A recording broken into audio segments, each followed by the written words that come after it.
guys. Magpaksiw muna ako guys. Una ko po itong ilagay ang luya, bawang, ang sibuyas, ang isda,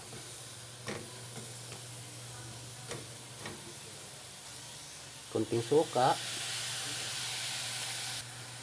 yung tubig,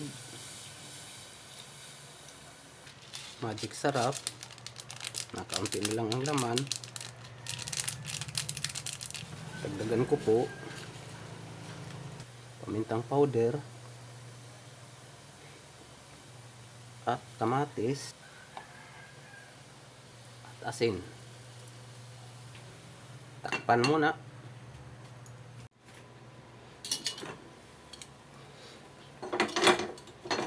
At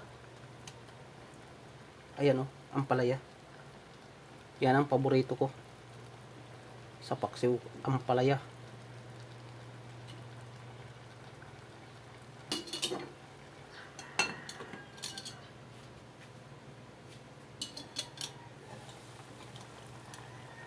Yun, lagyan ko po siya ng mantika.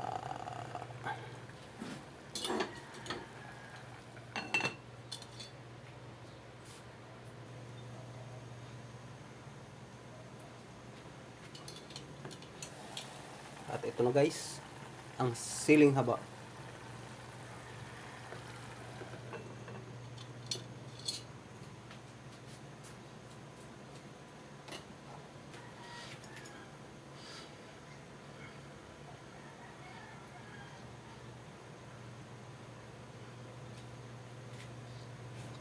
Good na yan guys, at shout out po sa lahat po ng mga subscribers, mga viewers na walang sawang nanonood at sumuporta sa aking mga upload ng mga video. Maraming salamat po sa inyong lahat. Hanggang sa muli. Bye-bye.